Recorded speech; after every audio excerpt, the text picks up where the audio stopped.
Vamos a seguir con las sesiones. Hoy tenemos una mesa redonda en la que está Inmaculada Montalbán, la ponente de esta mañana, y también tenemos a Ana María Pérez del Campo, que es una jurista, una veterana del asociacionismo feminista y es presidenta de la Asociación de Mujeres Separadas y Divorciadas, y una gran luchadora y activista en el tema de combatir los malos tratos a las mujeres. Y luego tenemos con nosotros también a Carmen Ruiz Orche, que es psicóloga y que ha venido porque en el último momento nosotros pensábamos que íbamos a tener a Yolanda Besteiro, pero no ha podido venir Yolanda Besteiro, pero viene Carmen Ruiz Orche. Es psicóloga y trabaja en temas de malos tratos con la Federación de Asociaciones Familiares. Entonces, como otras veces, vamos a tener 3 intervenciones como de 15-20 minutos y luego ya todos podremos debatir tanto entre la mesa como con el público. Muchas gracias. ¿Podías empezar tú, Inmaculada? Pues muchas gracias, Inés. Bueno, sí, yo creo que puedo empezar hablando un poco del marco legal, ¿no? En relación a la mediación, y en concreto, pues bueno, conocéis que en el año 2012 se aprobó la Ley 5/2012 de mediación en asuntos civiles y mercantiles, que luego posteriormente fue desarrollada por un reglamento en el año 2013, en donde se trata de institucionalizar los experimentos o las experiencias conocidas como mediación, y que estas dos leyes, esta ley y este reglamento es el marco estatal, pero que luego las comunidades autónomas han ido desarrollando legislación autonómica en materia de mediación. ¿Qué es la mediación? Pues es una forma de resolución de conflictos y que es distinta a lo que es el sistema judicial, pero que en este caso la ley la contempla como una posibilidad dentro del proceso judicial. Por eso se habla de mediación intrajudicial, que es la que yo voy a tratar. Luego está la extrajudicial, que es cuando no se activa el sistema judicial. ¿Qué ocurre con esta ley? Que tiene buena voluntad, tiene la voluntad de ofrecer una alternativa a lo que es el sistema judicial de solución de conflictos y tiene muy buenos principios. Y un poco conectando con lo que esta mañana hablábamos del Estatuto de la Víctima, que recordaréis que hablaba de su disposición adicional segunda, hablo del Estatuto de la Víctima, que literalmente decía: las medidas incluidas en esta ley no podrán suponer incremento de dotaciones de personal, ni de retribuciones, ni de otros gastos de personal. O sea, está clarísimo, que nada de dotación económica. Y entonces, pues un poco recogiendo la idea de Inés, digo, a ver qué dice esta ley, la ley de mediación, sobre la dotación presupuestaria. No contiene una disposición igual que la del Estatuto de la Víctima, pero sí que tampoco se vincula económicamente. ¿Por qué? Porque al final lo deja en manos de las comunidades autónomas, y son las comunidades autónomas a las que pasa la pelota de la dotación económica de esta ley. Finalmente es una ley que tiene un marco estatal, pero donde la ejecución dependerá de lo que es la provisión por las comunidades autónomas, y en concreto contiene una disposición adicional que lo que viene a decir es que las administraciones públicas competentes procurarán, entre comillas, procurarán incluir la mediación dentro del asesoramiento y orientación gratuita previas al proceso prevista en la Ley de Asistencia Jurídica Gratuita. Con lo cual, pues efectivamente tenemos un instrumento que es la mediación, donde bueno, ya un poco se organiza en cuanto a modo de funcionamiento, en cuanto a los momentos en que se puede acudir a la mediación dentro del proceso, pero que queda sin armar totalmente porque pues no está habilitado por parte de las comunidades autónomas, muchas de ellas los que son los servicios oficiales de mediación a los que se puede enviar a las partes. Así que, sintéticamente, para que podamos luego debatir, podremos encontrar que las experiencias de mediación intrajudicial dentro del proceso judicial indican que en algunos casos este sistema de solución de conflictos puede dar algún buen resultado en los procesos de familia cuando se trata de separaciones, divorcios, rupturas parentales de parejas no casadas, cuando se trata de modificación de medidas, cuando se trata tema de discrepancias en el ejercicio de la patria potestad, en la liquidación del régimen económico matrimonial, en el régimen de visitas con abuelos, con allegados, o bien en los procesos de alimentos entre parientes. Estos son así un poco los procesos donde puede dar buen resultado la mediación intrafamiliar. Lo que ocurre es que este sistema, francamente, es muy difícil ponerlo en marcha y hay solo experiencia muy concreta en determinados juzgados a lo largo de España. Yo creo que en el fondo es que falta una cultura de mediación en la sociedad española. Es decir, al final las personas quieren que sea el juez o la jueza la que decida y llevamos mucho tiempo intentando insertar este mecanismo alternativo de solución de conflictos, pero la verdad es que es muy difícil y muy complicado porque no tenemos, en mi opinión, cultura ni tenemos todavía preparación para esto. La verdad es que el sistema, la ley prevé que una cosa sea el mediador, que debe de ser una persona con conocimientos específicos y que tiene que abordar el conflicto, y que el mediador concurra con lo que es el abogado o la abogada, que es el que se tiene que centrar en el proceso, y pretende que ambos, mediador, abogado o abogada, sean complementarios y no contradictorios, pero ciertamente se producen bastantes conflictos, podemos decir, de competencias entre abogados y mediadores. En la actualidad tenemos modelos de implantación del servicio de mediación, pero de los más variados. Por ejemplo, la Comunidad Autónoma de Murcia, que aquí tenemos a un representante destacado. Ah, mira qué bien, pues estupendo, luego nos vas a contar. Pues yo creo que, por ejemplo, en Murcia está el servicio insertado dentro de la oficina judicial.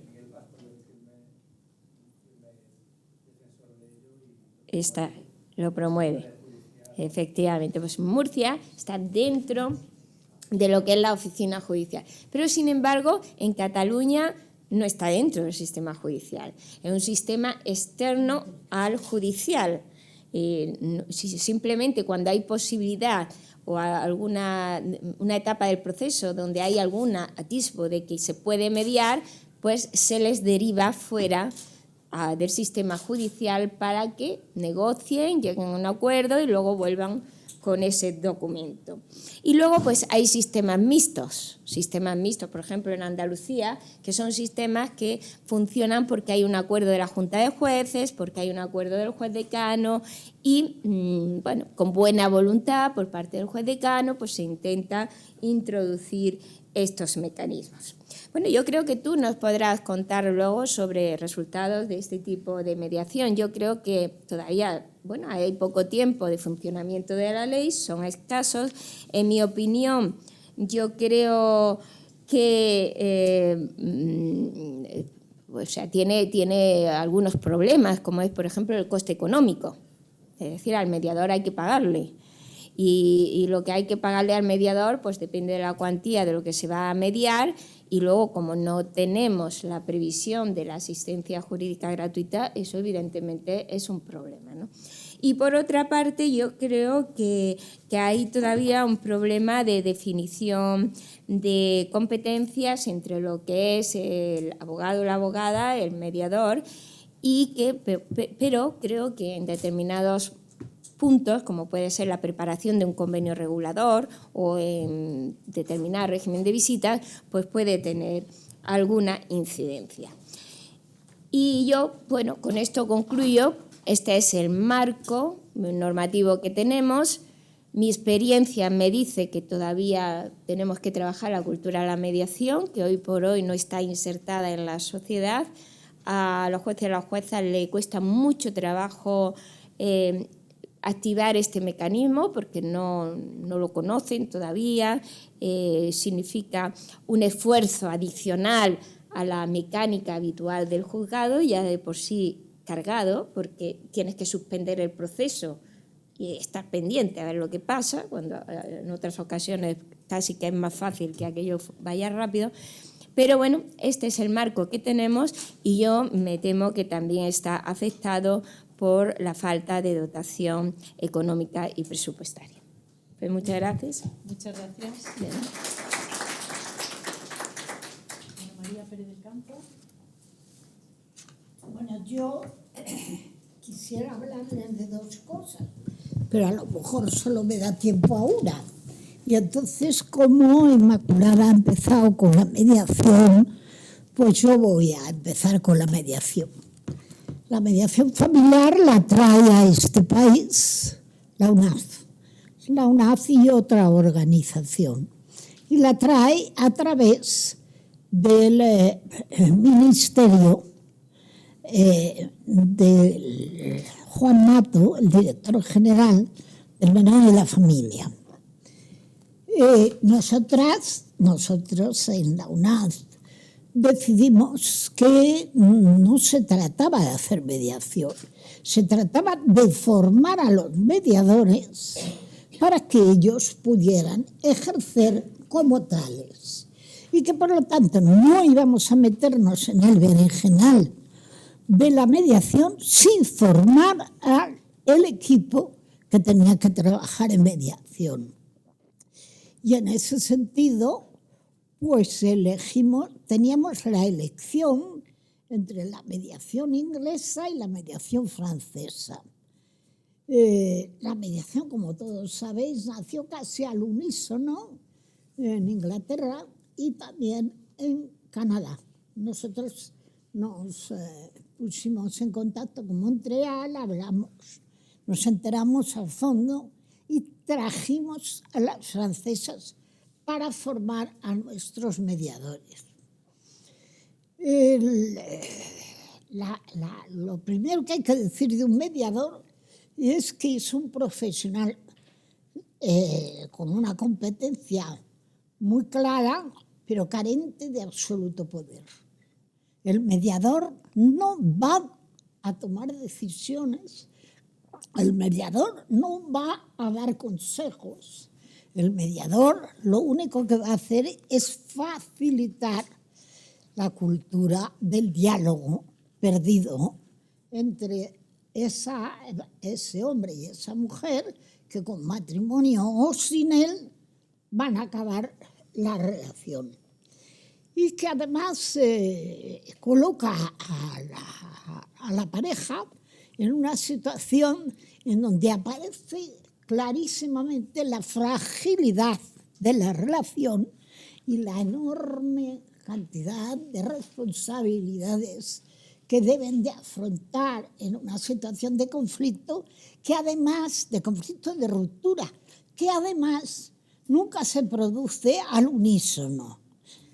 Él, mi marido, y yo, su mujer, no tomamos la decisión al mismo tiempo. O la toma ella y me la cuenta a mí, o la tomo yo y se la cuento a ella. Entonces, el que ya ha tomado la decisión tiene muchísimos menos conflictos porque el duelo lo ha ido haciendo conforme ha ido tomando la decisión. Pero aquel que todavía no toma la decisión y que de repente se queda boquiabierto diciendo, ¿pero cómo qué? ¿Que nos vamos a divorciar? ¿Pero qué es esto? Es evidente que a lo largo del tiempo se ha ido produciendo algo que debía de haber avisado a la otra parte de que la historia no funcionaba, pero no hay peor ciego que el que no quiere ver.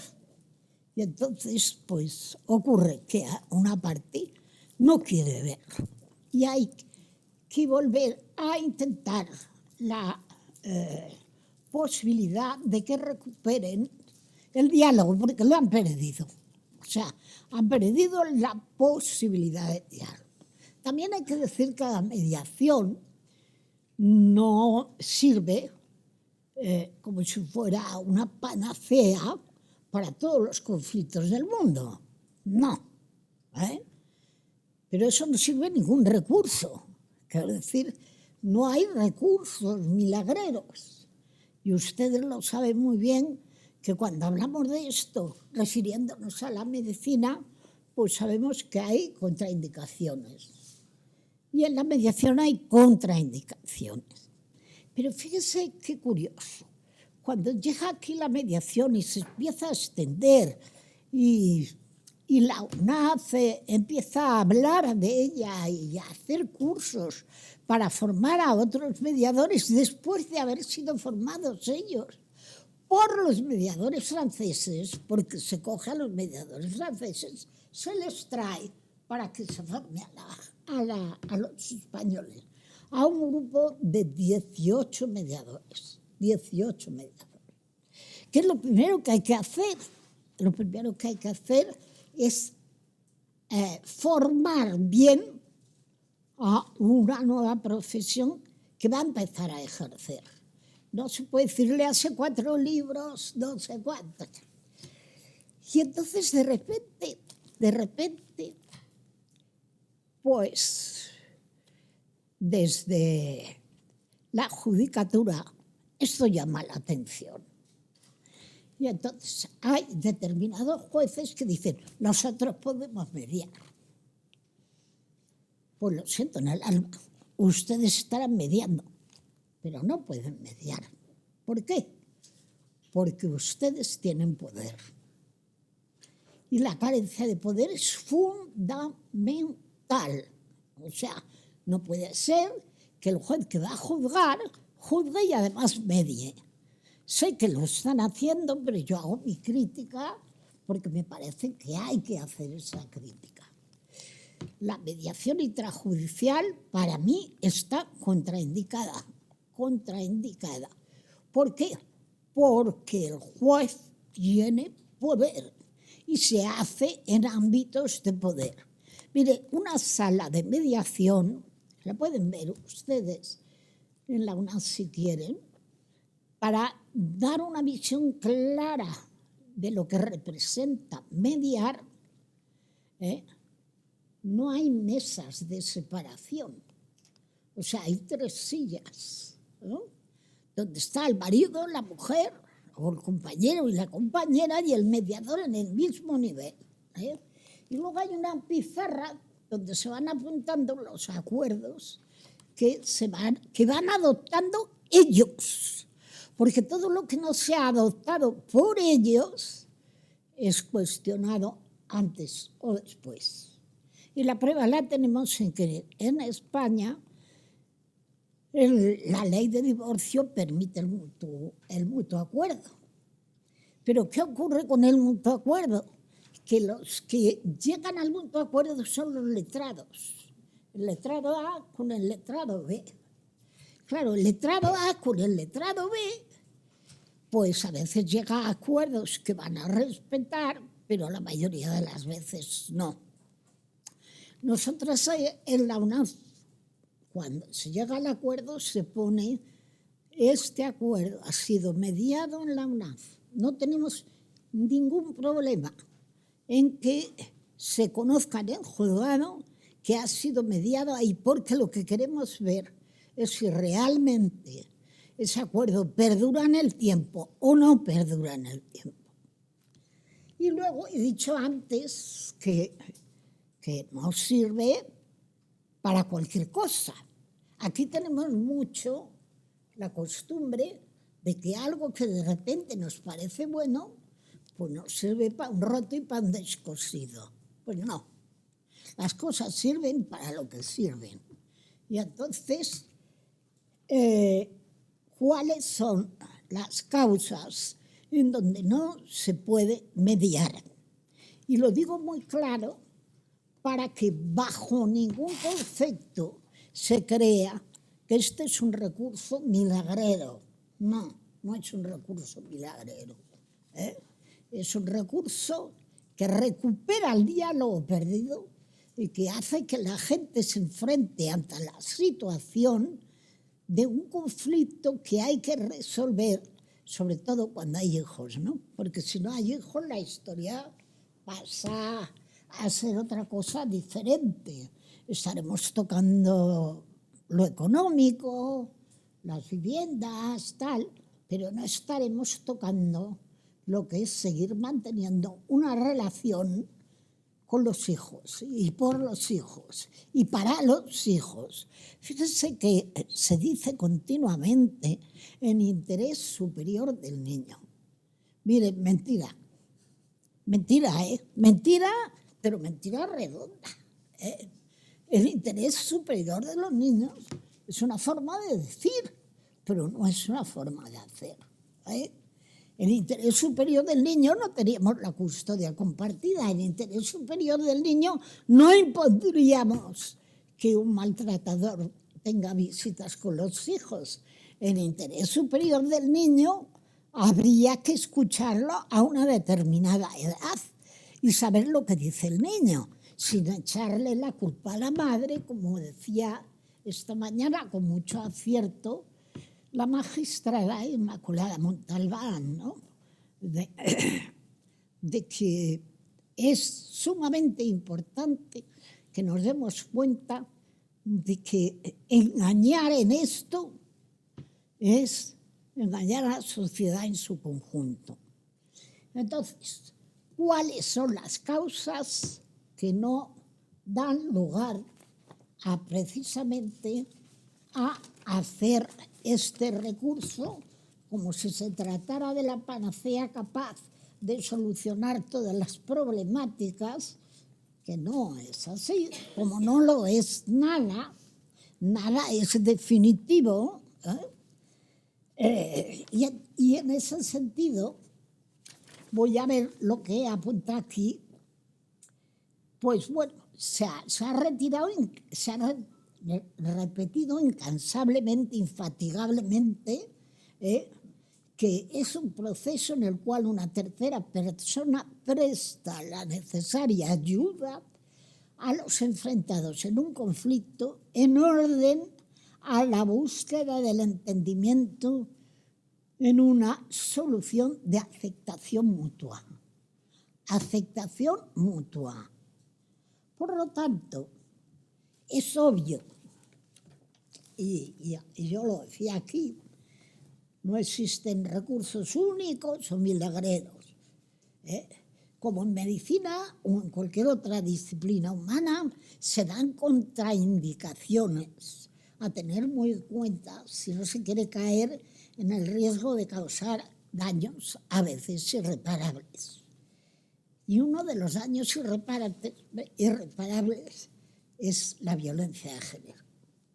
Donde hay violencia de género no cabe una mediación, porque en ese momento colocas a la víctima en una posición, no se puede mediar con alguien que está sometido, no se puede mediar. Entonces, yo he repetido con una insistencia agotadora que cuando existen indicios de violencia, la mediación está claramente contraindicada por el poder violento que ejerce una de las partes frente al temor real que tiene la otra y que en la práctica impide una auténtica acción mediadora. Además de poner en grave riesgo a la víctima. Y en cualquier caso, los resultados que se lleguen a obtener, si el mediador se ha vuelto ciego, sordo y da por bueno eso, y entonces pues llega a obtener algún acuerdo, en semejantes circunstancias no son acuerdos equilibrados, ni en libertad entre iguales, sino renuncias forzadas. por la persona que ejerce la violencia. Naturalmente que la víctima acabará diciendo que sí, que bueno, que vale, que de acuerdo, pero eso nos hace libertad y hace falta la libertad de uno y de otro para poder mediar. Yo creo que lo tienen ustedes en la mesa, pero en la mesa que ha traído la UNAF, en un escrito que hice sobre el histórico de la mediación familiar en la UNAF, se dice claramente: negociar, pactar y concordar en semejantes condiciones, aun contando con la mejor buena fe de los mediadores, trae como consecuencia lo que a menudo venimos denominando una victimización secundaria. Y una victimización secundaria, puesto que la víctima se siente de nuevo humillada por el mediador interviniente en el trance mismo de la mediación.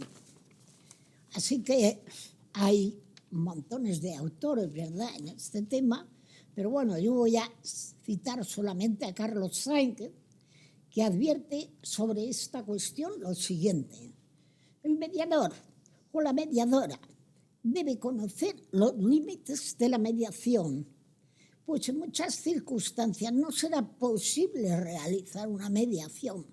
Por ejemplo, cuando una de las partes está en peligro físico o está más interesada en contender que en resolver.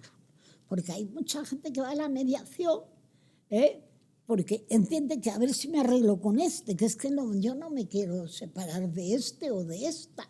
Y entonces, pues bueno, voy a ver, y no, la mediación no es para arreglarse, no estamos en una terapia de las llamadas de pareja, ¿no?, sino estamos haciendo frente a una situación de conflicto de la mejor manera y teniendo como principal objetivo esos hijos que continuamente decimos que son el interés más necesitado de protección. Pero que eso es una forma de decir, como otra cualquiera. Tampoco está indicada cuando la persona no está dispuesta, sí, ya sé, no está dispuesta a identificar deseos, necesidades y alimentos.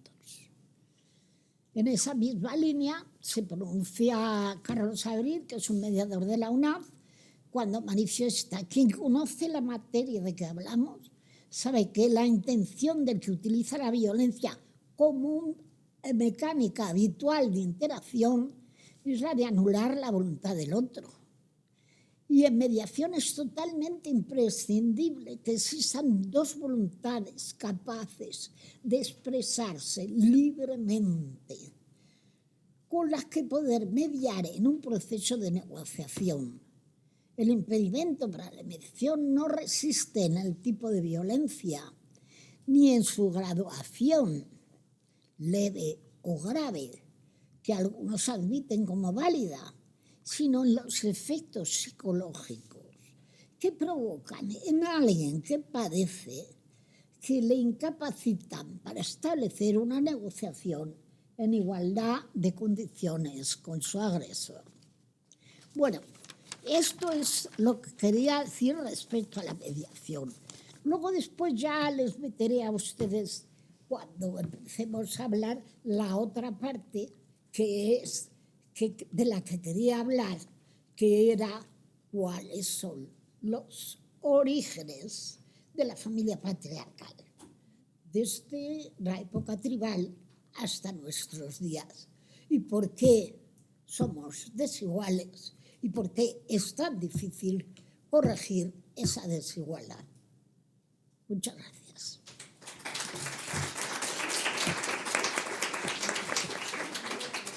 Muchas gracias, Ana María. Carmen Ruiz Orche, por favor. Hola, buenas tardes a todos y a todas. Recojo el relevo de Ana María por la parte que tiene que ver con la mediación. Yo trabajo ¿Perdón? ¿Ahora? Sí. Gracias. Trabajo en la Federación de Mujeres Progresistas. Desde esta entidad trabajamos por erradicar la violencia de género y, claro, la mesa en la que estamos participando, que tiene que ver con la mediación, a priori parecen incompatibles una con otra, pero sin embargo nos parece un buen foro para poder debatir precisamente sobre este tema y poder aclarar algunos conceptos previos, porque luego vamos a ir desgranando un poco el testimonio de lo que ha comentado también Ana María, que me apoyaré en parte en cosas de las que ella ha dicho, para poder exponer nuestro punto de vista. En primer lugar, queremos entender la violencia de género, aunque habréis hablado de ella en otros espacios esta mañana y ayer. Desde la Federación la entendemos como si fuera una bomba racimo, es decir, aunque entendemos claramente que la violencia de género va ejercida hacia la mujer por el hecho de serlo, porque de hecho precisamente esa es la definición de violencia de género, entendemos en este foro en el que estamos de familias que aunque la principal víctima sea precisamente esta mujer, si tiene hijos o hijas va a generar también daños colaterales en el resto de los estamentos. Y esto nos parece importante destacarlo, porque hay realidades diferentes en este sentido. Es decir, algunas mujeres es verdad que pueden no tener descendencia, ser mujeres que han tenido únicamente una relación de violencia al uso, pero puede haber otras muchas que tengan hijos o hijas en común con estos maltratadores. Y aquí recojo lo que decía precisamente Ana María. Es imposible pensar que nos hagan creer la paradoja de que se puede ser un maltratador, pero se puede ser un buen padre. Esto nos parece realmente dantesco, y quien intente creer que esta hipótesis es válida va a perpetuar de alguna forma la existencia de la violencia y la dificultad para poder trabajar con familias y poder trabajar realmente con la gravedad con la que estamos hablando de la violencia de género. En este sentido, yo había pensado iniciar esta pequeña exposición con un caso que tenemos recientemente en la Federación. Nos viene una madre llamando por teléfono porque no se atreve a venir al centro, explicando precisamente que tiene muchos problemas con su pareja y que tiene un excesivo control. Está el control que tiene que no se atreve siquiera a venir a pedir una cita con nosotras. Nos comenta que tiene una hija de 18 años, otro de 12, 14 y 8 años. Son 3 hijos y una hija. Ella en su narrativa refiere que ha tenido distintos tipos de violencia física, psicológica, sexual en su caso también, y para sus hijos o hijas también ha tenido esta violencia. Es tal el temor que tiene que nos pide que de momento únicamente le permitamos que la atendamos telefónicamente cuando haya una emergencia. Y propone además, si sería posible, que su hija mayor de 18 años sea la que haga un poco de avanzadilla y la que se presente en la Federación a recibir terapia como un poco, pues eso, efectivamente avanzadilla, ¿no? Como que ella la pone allí para que pueda ir cogiendo de alguna forma herramientas o de alguna forma posibilidad de salir de la relación. Claro, en un contexto como este nos planteamos, estamos haciendo que esta chica, esta joven, esta adolescente esté ejerciendo un papel que no es el suyo, pero por otra parte es una demanda real que está teniendo esta familia y hay que tenerla en cuenta. Esta característica es muy típica en casos de violencia de género en las que se da sobre madurez de los hijos y especialmente de las hijas. ¿Por qué? Porque en muchas ocasiones se produce un cambio en los roles, se parentalizan totalmente los roles, de tal manera que al final los hijos, y como digo, especialmente las hijas, terminan asumiendo cuestiones que no les corresponden, con las consecuencias que eso tiene, tanto a nivel psicosocial, a nivel de autoestima, como sobre todo a través de la relación materno-filial. ¿Por qué? Pues es evidente. Si una hija está ejerciendo papeles que no le corresponden, si está tratando de organizar temas desde jurídicos, sociales, de intentar conseguir ayudas, de intentar en ocasiones ser el parapeto para que la madre actúe o deje de actuar, eso tiene una contrapartida. Está haciendo funciones que no le corresponden, como digo, y es posible que en ocasiones se convierta ella misma en la jueza de su propia madre, porque no va a entender el proceso por el que está pasando la madre, que si está inmersa en el propio ciclo de la violencia de género, si tiene fases en las que hay luna de miel y la madre está pensando que las cosas pueden mejorar, si esa hija en ese momento intenta actuar, la madre lo va a parar, porque no está preparada para adaptar esta situación.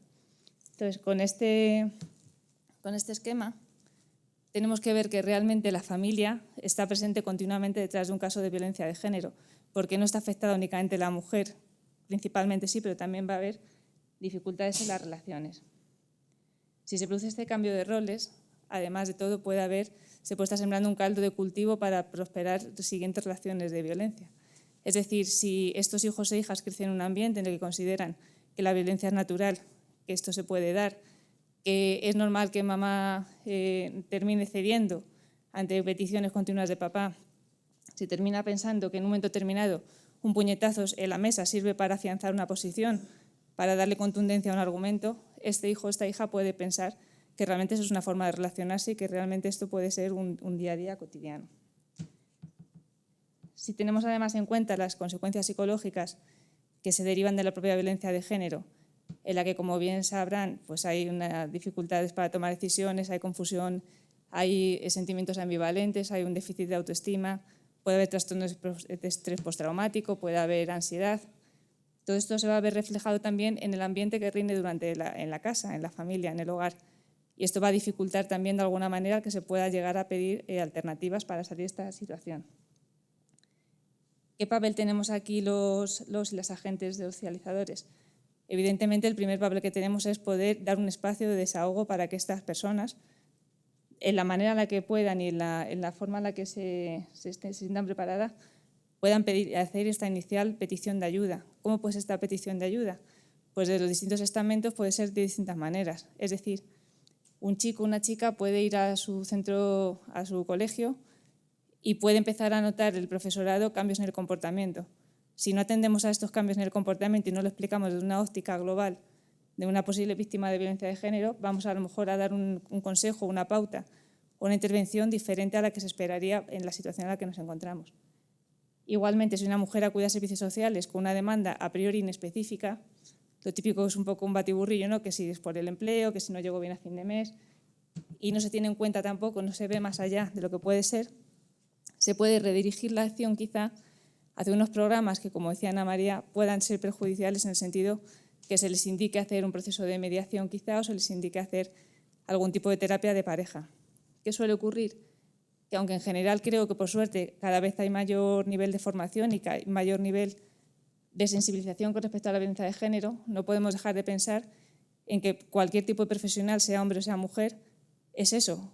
Aparte de todo, hombre y mujer, quiero decir, siguen teniendo la misma reproducción de roles, pueden tener la misma asunción de micromachismos interiorizados como una forma de vida y pueden tener dificultades o no para reconocer en el otro o en la otra situaciones de violencia de género.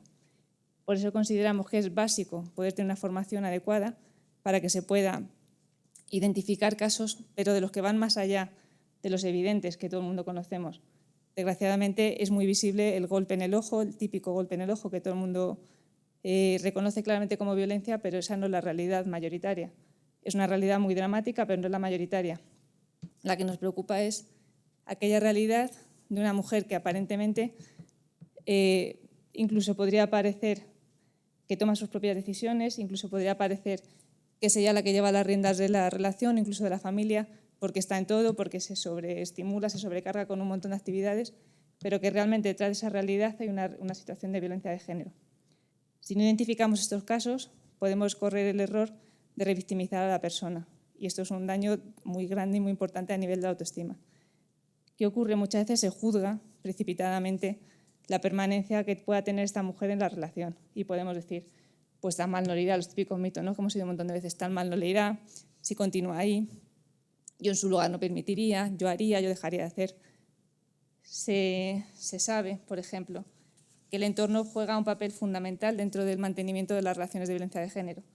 Así, por ejemplo, comento datos de la macroencuesta de 2015, elaborada por la Delegación de Gobierno, en la que decía que el 81% de las mujeres que contestaron que habían sufrido violencia de género el último año, estas personas le habían contado a alguien en algún momento algún episodio de violencia. Fijaos el dato, el 68% a una amiga, el 39% a una madre. Es fundamental con estos datos tener en cuenta este contexto familiar. No se suele tener en cuenta y juega un papel fundamental, como digo, en un sentido positivo o en uno negativo. Estas mujeres que consultaron, que comentaron, que denunciaron socialmente su situación hacia familiares o amigos o amigas, pudieron de alguna forma abrir esa primera brecha en pro de salir de la relación de violencia. Mientras que también tenemos el dato negativo, que de las mujeres que consiguieron denunciar, el 9,2% de los familiares le recriminó por haberlo hecho, mientras que un 7,8% reconoció que finalmente no se había atrevido a denunciar por miedo a que la familia le cuestionara, le dejaran de lado, de alguna forma les marginara. Los datos son más graves en el caso de la familia de él. Es evidente también, no van a reconocer que es un maltratador, pero solamente para que conozcamos el dato, el 45,6% de la familia, de los familiares de él, recriminan que haya tomado finalmente la decisión de denunciar. Y por último, un dato también alarmante, el 9,9% de las mujeres retira la denuncia por recomendación. Es decir, estamos en un contexto en el que la familia es fundamental para poder romper las relaciones de violencia, donde se tiene que poder entender que la mujer que no deja la relación no es porque no quiera, es porque no puede. Que si además tiene hijos o hijas, esta decisión se va a complicar muchísimo más, porque aparte de todo tienes que ver qué haces con esos hijos y cómo reargumentas de nuevo tu idea de familia. Hay muchas mujeres que dicen, yo no quiero separarme de él, quiero simplemente que sea como era antes, porque hubo un momento que era de otra manera. Hubo un momento que era un hombre normal, permitidme decirlo. Aunque ya pudiera apuntar maneras, aunque ya pudiera ver algunos signos, aunque pudiera ver.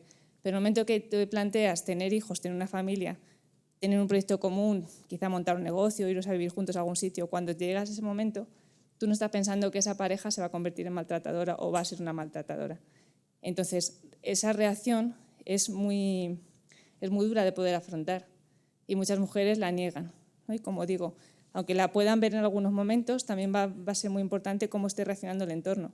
Si una vez que la mujer da el paso de poder decir las cosas no me van bien, alguien dice, esto es lo de siempre, ¿quién no ha tenido alguna vez alguna pelea? No, es que tú también tienes un carácter, es que cuidado, ¿y qué vas a hacer con los niños? Esto se utiliza muchísimo, ese argumento de qué va a pasar con los niños, ¿no has pensado en ellos? Sí, claro, precisamente porque he pensado en ellos es por lo que no puedo seguir con esta pareja.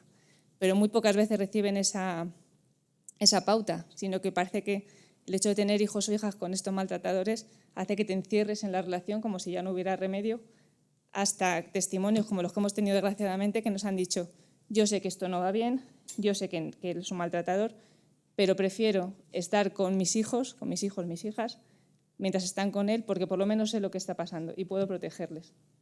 Fijaos también qué sobrecarga para esa mujer que piensa realmente que va a poder protegerles en todo momento de lo que la otra persona quiera o pueda hacer, cuando se sabe además que para los maltratadores el hecho de tener hijos e hijas en común es una de las mayores herramientas que tiene para conseguir esa sublevación precisamente y conseguir mantener a la mujer en la relación de dominio, porque sabe que por ellos y por ellas es por lo que no van a cambiar las cosas. Y porque aunque tengan el valor de romper la relación como marido o mujer, nunca la van a poder romper como padre y madre, y en eso se amparan.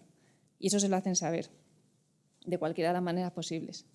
Y si cuando además, como por desgracia tenemos algunos casos, la justicia refuerza esa creencia, que a veces no es la mayoritaria, pero con que se conozcan algunos casos, eso corre como la pólvora y las propias mujeres dicen, ya es que conozco a no sé quién, que a pesar de todo, ¿de qué ha servido? Yo he denunciado, pero mis hijos tienen que seguir viendo a su padre. Este caso con el que empezaba ha ocurrido eso. Ha habido una denuncia, a ella le han puesto orden de alejamiento, los 3 hijos mayores, la hija mayor y los 2 más mayores, se ven exentos de tener que ver al padre, pueden no hacerlo porque han declarado que no quieren ver, pero el hijo pequeño de 8 años tiene que ver al padre. Y le está viendo los miércoles y fin de semana alterno. Y el testimonio con el que yo quería empezar, pasa que al final le doy un poco la vuelta, era una frase que a mí me contaba la hermana, que es la que yo estoy viendo en terapia ahora. Mamá, ¿por qué tengo que irme el miércoles con papá y mis hermanos se quedan en casa contigo? Esta es una frase del niño de 8 años hacia su madre. ¿Qué dice esa madre? ¿Qué puede decir esa madre? La violencia está siendo para todos los miembros de la familia. Y sin embargo parece que se ha quedado como que para ti no lo es, porque si no, ¿cómo comprendo esto? O sea, ¿cómo puedo comprender que a mí me están permitiendo, obligando, a ir a una situación de la que a ti te están protegiendo? Es complicado de manejar todo esto.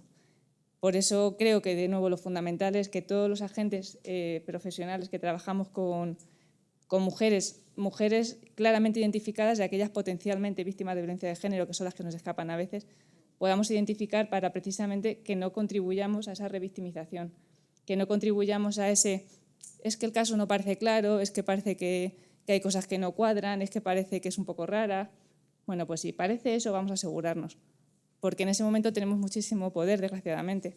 Nos ven en el otro lado y el otro lado es el que se supone que sabe, que puede no serlo, pero aparentemente de su posicionamiento, de su propia sintomatología, es el lado que conoce, el lado que tiene poder. Si a esa mujer la descreemos, le quitamos la capacidad de decir esto es un caso de violencia de género, o por lo menos señalárselo, por lo menos darle alguna indicación, vamos a terminar de nuevo perjudicando claramente a esta mujer. Desde la Federación de Mujeres Progresistas creemos, por tanto, que la intervención con el entorno en general y con la familia en particular es fundamental, y en ese sentido hemos habilitado un pequeño espacio de información a familiares precisamente para que en cualquiera de sus vertientes se puedan poner en contacto con nosotras y les ayudemos en la medida de lo posible a resolver estas dudas. Dudas que a veces tienen que ver con que no comprenden el comportamiento de su hija, de su hermana, de su tía, de su prima, porque verdaderamente quien está sufriendo la violencia de género tiene comportamientos que son complicados de entender, porque es un digo las cosas pero no las digo, me quejo de él pero luego hago lo contrario. Ya sabéis, ¿no? Cuando digo esto, ¿a qué me estoy refiriendo? Y hay que entender, hay que ayudar a las personas, a los familiares a entender que eso es normal y que eso tiene que ver con un ciclo de la violencia de género, que según en qué momento se encuentre, va a ser más probable que esté preparada para decir que de verdad no puede seguir más, o va a decir, bueno, es que tampoco ha sido para tanto, igual exagerado. O bueno, lo que te conté el otro día, nada, olvídate porque ha sido un día malo que tuvo. Tenemos que estar ahí para poder decir no.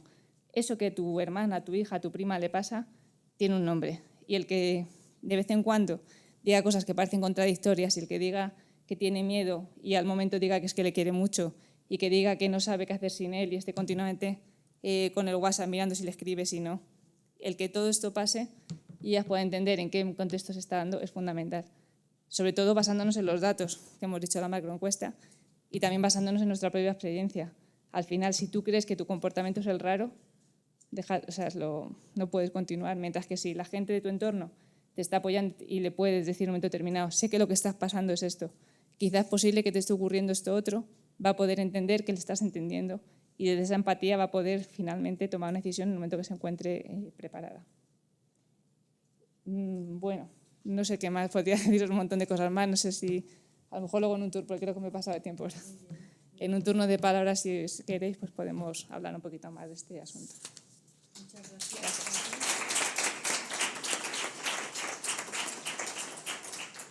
Bueno, si queréis los miembros de la mesa hablar algo que se ha planteado y luego ya damos la palabra. Perdonad. Los miembros de la mesa, si queréis hablar algo de lo que se ha planteado por parte de los demás y luego ya damos la palabra al resto. Bueno, yo por comenzar, claramente la ley que yo he mencionado es mediación en el ámbito civil y mercantil, pero en el ámbito de la violencia de género, la Ley Integral contra la Violencia de Género prohíbe expresamente la mediación. Esto es algo que a veces lo damos por sabido, pero bueno, no todo el mundo lo sabe. Lo prohíbe expresamente y, bueno, las razones ya las ha explicado Ana María Pérez del Campo, pero sin embargo sí que a veces hay sectores o ámbitos donde replantean el tema de si cabría mediación en casos de violencia de género. Y, por ejemplo, tenemos casos en Centroamérica que se han dotado de leyes específicas contra el femicidio y ha habido en algunos casos donde han tenido como contraprestación o podemos decir para compensar un poco la balanza que admitir la mediación en lo que se llama casos de baja intensidad, entre comillas, o en aquellos casos donde el agresor no tiene antecedentes, en fin, una serie de requisitos. Bueno, a mí me parece, yo claramente mi postura es en contra de la mediación en el ámbito de la violencia, no solo por esas razones teóricas que ha explicado Ana María Pérez del Campo, sino también porque ya tenemos experiencia de mediación en ese campo de la violencia donde al final se han mediado hasta asesinatos. Es decir, que hay experiencia en muchos países. ¿Por qué? Por la tendencia social a banalizar, a ir bajando el grado de reprochabilidad de ese tipo de conducta en aras, quizá, de una recomposición formal de cierto sector o el ámbito familiar o otro ámbito. Entonces, es un tema que siempre, no siempre, pero a veces surge Es que, claro, en violencia, bueno, pues hay determinados aspectos, violencias de baja intensidad, ocasionales, puntuales, donde quizás cupiera la mediación. En mi opinión es contraria, tanto por las experiencias históricas que ha habido en esa materia, donde la tendencia es a banalizar y bajar el nivel de reprochabilidad de este tipo de acciones violentas, y en segundo lugar por los motivos postulados teóricos de lo que es en sí misma la mediación. Bueno, yo quería un poco así situar el tema de mediación. Una cosa es la mediación en el ámbito del derecho de familia, otra cosa es que está prohibida en el ámbito de la violencia. Muchas gracias. Ana María, ¿quieres hablar? Sí. Bueno, efectivamente, lo que acaba de decir la magistrada ha ocurrido en otros países y también en este. Porque cuando se dice, bueno, es que esta mujer nunca le ha puesto la mano encima, se olvida que hay mujeres a las que se les maltrata psicológicamente hasta destruir su identidad y luego las matan sin haberle puesto nunca la mano encima. Entonces hay que saber que la violencia no es solo el pegar una paliza a la mujer o el darle un golpe o utilizar violaciones, no. Es precisamente, hay una cosa que es muy grave, que es el maltrato psicológico. ¿Y por qué es muy grave? Pues es muy grave porque destruye la identidad de la víctima. Pero aparte de destruir la identidad de la víctima, el maltrato que yo le infiero a él o que le infiero a ella,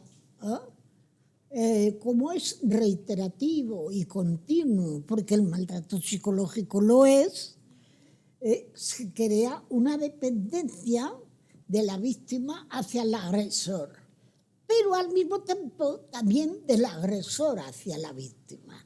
De tal suerte que ese hombre que ha estado diciendo continuamente esta mujer no sirve para nada, esta mujer es una inútil, esta mujer da asco, todas las barbaridades habidas y por haber, el día que la mujer coge la maleta y desaparece de casa, este hombre, yo creo que lo que debía hacer es bajar a la calle, comprar una botella de champán, ponerse en un vasito y decir, ya me he librado de esta mujer.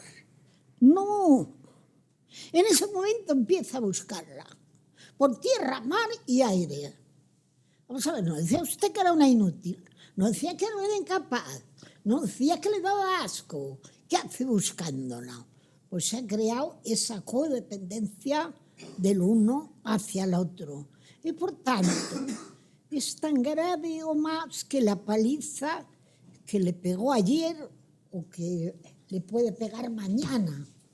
Porque lo que ha destruido es la identidad de la víctima. Y al destruir la identidad de la víctima, crea lo que tú comentabas antes, la inseguridad total de esa víctima que hoy dice, esto no se puede aguantar, y mañana dice, bueno, no es para tanto. O sea, va moviéndose en la más absoluta de las inseguridades. Y eso sería bueno que lo supiera quien la juzga, para que no digan después, como con frecuencia ha ocurrido, esta mujer no sabe lo que quiere, pone la denuncia y luego la retira.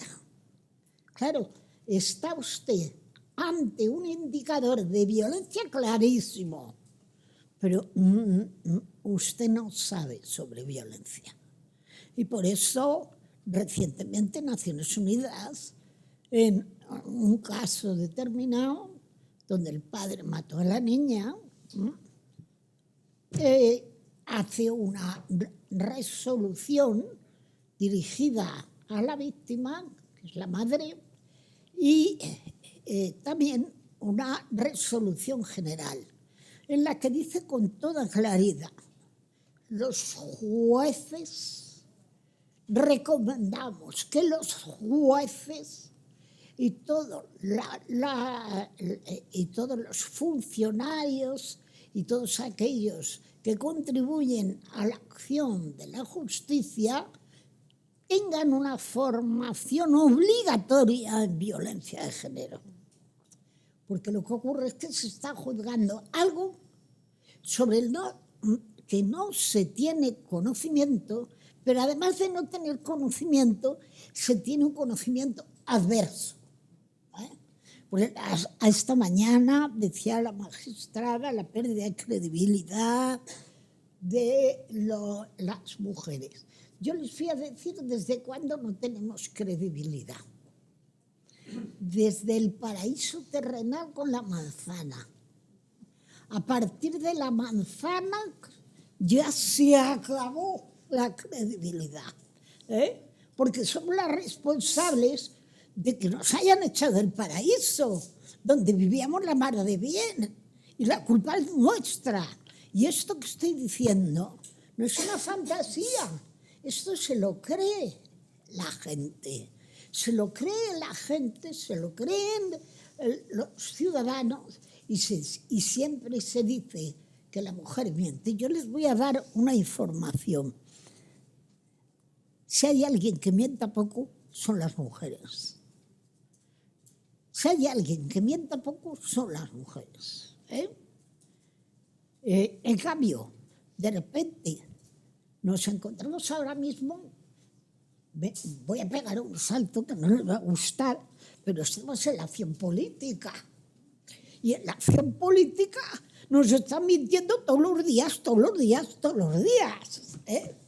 Y están diciendo que no hay corrupción, o que la corrupción la tienen todos, o que eso es algo que bueno, que no es para no votar. Oye, me tienen que votar, porque yo solamente he cometido un fallo, un pequeño fallo, ¿no? Bueno, entonces, si hay alguien que mienta, es el que tiene el poder. Y el que tiene el poder, queridas amigas y compañeros, sigue siendo el hombre. Luego el mentiroso suele ser el hombre. Ustedes me perdonen, yo estoy segura que ustedes no mienten más que de vez en cuando. Pero la historia es esa. El que miente es el que tiene el poder. El que no tiene poder, ¿para qué va a mentir? Si no va a conseguir nada. ¿Vale? Párate. Pues a ver qué digo ahora. Bueno, no, sí, únicamente añadir una cosa que estaba pensando al hilo de lo que estábamos comentando, como a veces también entre los equipos profesionales tenemos un problema añadido, que es que en muchos de los casos, precisamente por esto que hablamos de la dificultad para detectar casos de violencia de género y porque muchas veces el proceso psicológico que conlleva y la desestructuración que tiene la mujer en este caso hace que muchos de los casos de violencia de género se terminen viendo por la parte civil en vez de por la penal. Y esto tiene consecuencias graves de cara, incluso de entrada, a la propia credibilidad como víctima de violencia de género. Si tú estás yendo a cualquier lugar y dices, me he separado o me estoy separando, automáticamente, yo no sé, pero yo al oír eso predispongo a una posición de igualdad, nos estamos separando. Ha sido una elección elegida, no nos va bien las cosas, hemos dejado de querer, nos estamos separando, porque se está llevando por la parte civil. Si leemos el trasfondo de eso, y ese caso tenía que haber ido por la parte penal, por el juzgado de violencia de género, ya no vamos a ver esta relación simétrica, sino que vamos a ver la simetría que se produce. Y toda la intervención que hay que hacer con esa mujer es muy diferente hacerla desde la posición de víctima de violencia de género que desde la posición de igualdad.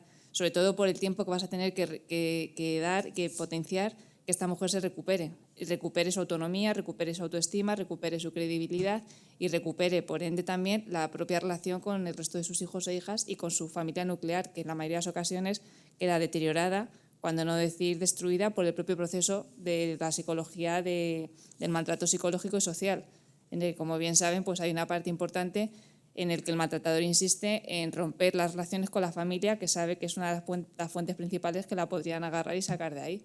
Entonces, pues oímos los típicos casos de tu hermana es una no sé qué, tu madre no te das cuenta que no te quieres, que tu padre te ha hecho esto.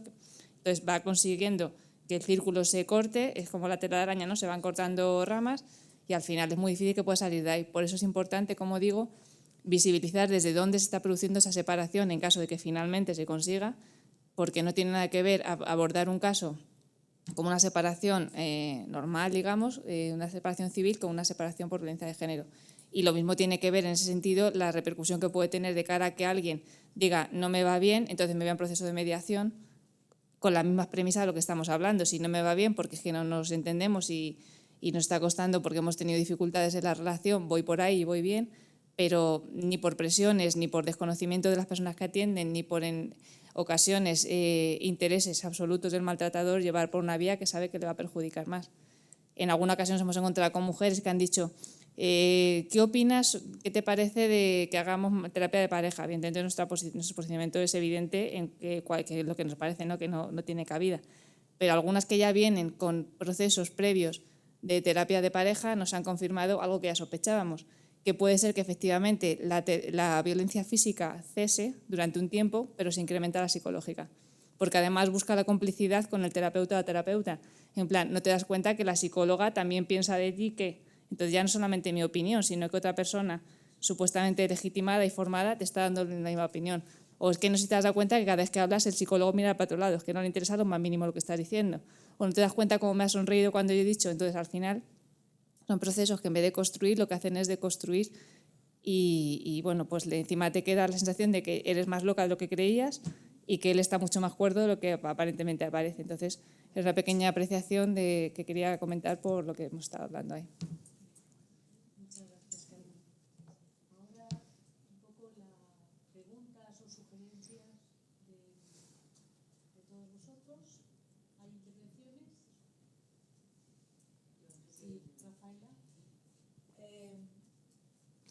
Yo quiero decir que me parece, o sea, que vivimos en un país, yo no sé en otros países cómo se hace esto, creo que peor que en el nuestro todavía, pero vivimos en un país en el que las mujeres estamos maltratadas por el poder judicial, por el poder político, en cuanto en tanto. La pobreza va muy de la mano de la violencia. Yo no puedo entender, y bueno, ya es un recurso imprescindible, pero no puedo entender cómo los maltratadores, los criminales, se quedan en sus casas, en sus pueblos, con su familia, en su entorno, y las víctimas, las mujeres apaleadas durante años, con las manos, con un brazo roto, con un ojo morado, la hija y los hijos violados por esos impresentables, van a casas de acogida. Y van a casas de acogida obligadas a que esos niños y esas niñas vayan a ver al maltratador violador. Pero no solo que vaya a verlo, sino que además la administración es la que paga el transporte de esa madre con su hijo y los levantan a las 4 o las 5 de la mañana porque de Córdoba tienes que ir a Sevilla o de Sevilla tienes que ir a Huelva, porque sabéis que en general las mujeres víctimas de violencia se las quita de en medio, como bien ha dicho Ana María, se las lleva a otro sitio porque ellos insisten, los criminales y los maltratadores y los violadores de hijas, insisten en buscar a lo que se supone que deberían ser sus seres queridos. ¿Y cuál es el resultado de esto? Pues es muy desolador. El resultado es que esas niñas y esos niños llegan a otras ciudades donde no conocen a nadie, donde tienen que escolarizarlos nuevamente, donde las señoras en general son pobres de solemnidad porque o no han trabajado nunca, o trabajan muy poco, o no tienen trabajo. Y cuando terminan un periodo de tiempo en ese centro, que muy bien que esté, pero Carmen Olmedo decía, Carmen Olmedo fue la fundadora y primera directora del Instituto Andaluz de las Mujeres en Málaga, una mujer a la que yo quiero profundamente. Y Carmen decía que vivimos en una sociedad que una sociedad enferma, que es enferma aquella sociedad que esconde a las víctimas y que tiene que esconder a sus víctimas. Y esto es así.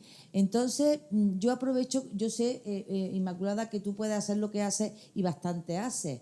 Pero es verdad que tenemos una judicatura que da pena porque más que apoyar a las mujeres, les dicen incluso en los pasillos de los juzgados, mira, ya hemos conseguido, ya está, y lo de la custodia, ya está, esto ya está. Pero la realidad de estas mujeres, con lo fácil sería, por ejemplo, que los ayuntamientos tengan un cupo de empleo para mujeres víctimas o no víctimas, pero empleo para las mujeres, independencia económica para las mujeres, para su hija y su hijo. Y desde luego, yo no sé hasta cuándo vamos a estar entregándole niñas y niños a los criminales de sus madres, a los maltratadores de sus madres y a los propios abusadores de esas niñas y de esos niños. Y ante eso no podemos hacer nada. Hacemos lo que estamos haciendo aquí esta tarde, pero si salimos a la calle, en general la sociedad ven a las mujeres, a muchas mujeres, la sociedad y lo más cercano. Casi que, como hablaba Carmen, bueno, pues será porque quiera, porque le pega, porque ha vuelto otra vez con él, porque claro, porque... Y no se entiende que la violencia contra las mujeres es una violencia estructural, desde que nacemos y desde todo lo que hacemos. Y que tengamos programas en televisiones que se llaman Sin tetas no hay paraíso, échese usted un novio y sea feliz, sin novio no se puede vivir, sin pareja. Todo esto crea un síndrome para las mujeres que no para los varones, porque ellos tienen los prostíbulos, que además está justificado por el patriarcado, porque parece ser que ellos tienen una necesidad que no pueden reprimir. Entonces, todo esto venimos, Ana María... yo desde luego vengo a decir, a gritar y a decir a esto hay que darle solución, pero desde luego la solución, nosotras las feministas podemos hacer campañas, concienciar a la sociedad, pero si luego nos encontramos con jueces y con juezas inmaculadas que te van y al individuo en general no lo meten en las cárceles, están esperando el juicio y la señora llega a la casa de acogida con un brazo roto o con un ojo saltado. Y cuando salga el juicio, si es un juicio rápido, no es juicio, no es suficiente que le peguen a una señora. Que una señora tenga que salir de su casa corriendo a las 4 de la mañana con 3 niños, niñas. Eso no es suficiente para que un individuo deje de estar en su espacio, en su hábitat normal y la víctima tengamos que esconderla. Muy bien, muchas gracias. ¿Alguna otra intervención, Julia? No, yo digo solamente coger Después de esto. A ver, ¿alguien más quiere decir? Ha estado muy bien las ponencias, también la tuya, Carmen. Gracias. Y desde luego estoy plenamente de acuerdo en lo que habéis comentado. En lo que dices tú, Rafaela, tienes razón en parte, pero hay jueces y juezas. A mí, por ejemplo, en casos que he acompañado a las víctimas, cuando me sale una jueza que sobresee el caso y que tú estás hablando con ella y le estás explicando y tal, es que se me pone la sangre de color ni te cuento. Porque en el varón pues lo estás esperando, pero ya en una mujer pues te clama al cielo, ¿no? Pero, por ejemplo, en la ley orgánica contra la violencia de género está muy aclarado, pero lo decías tú esta mañana y esta tarde, que faltan recursos y faltan medios, porque está estipulado perfectamente todo.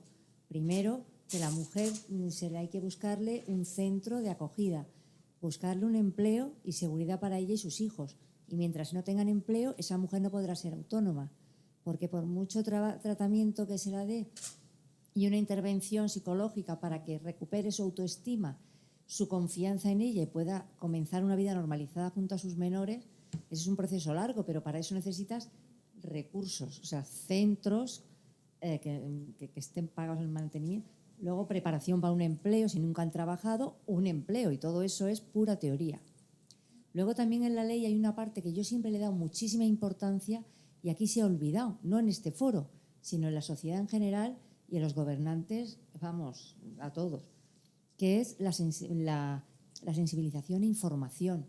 Yo creo que si desde chiquitillos los niños y las niñas en las escuelas, pero desde los 3 años, se les dan talleres y se les va inculcando la teoría de la igualdad, que es igualdad de derechos y de oportunidades a las personas, seas varón o seas mujer, este mundo sería un poquito menos injusto. Pero esa es una parte que además está reflejada en la ley y que nadie le hace caso. Pero claro, lo que dices tú también, bueno, lo de la mediación yo entiendo que en violencia eso es imposible, vamos. Y que una persona, un varón, que es violento con la mujer a todos los niveles, no puede ser buen padre. Eso vamos, por decreto ley, yo creo que zanjado. Y lo que dices tú también, lo de los menores, el rol que ejercen de adultos y en muchos casos como la que lleva todo el tinglado de la familia porque la madre está anulada completamente por culpa del agresor, es que eso es bestial. Entonces, para todo esto se necesitan recursos, que la gente se conciencie, pero a todos los niveles, y que realmente se lleve a cabo la ley. Si es que la ley está bien, la ley está, como está bien. Además, costó muchísimo que se llevara a cabo. Pero claro, ahora se necesitan medios para llevarla. Ya con eso, pues... Y luego también otra cosa. Yo te percibo que tú a todos los varones les metes en el mismo saco. Y yo creo que todos los varones no están en el mismo saco. Hay varones honestos, varones buenos, varones malísimos. Bueno, sí, pero eso yo creo que deberíamos de tenerlo un poquito más claro, porque si no se puede confundir a ciertas personas que todavía no tienen todo muy claro. No, eso es un comentario con cariño. Pero que debemos tener un poquito de cuidado en eso, porque yo he trabajado con profesionales que a las mujeres les meten la crispación y el odio hacia los varones y tampoco es eso. No, bueno, eso es una apreciación personal. Y ya no quiero decir nada más, que me ha gustado mucho la ponencia. Luego os convencéis entre vosotras. ¿Alguien más? ¿Tú querías sobre lo de Murcia, respondiendo a la invitación de Inmaculada? Sí.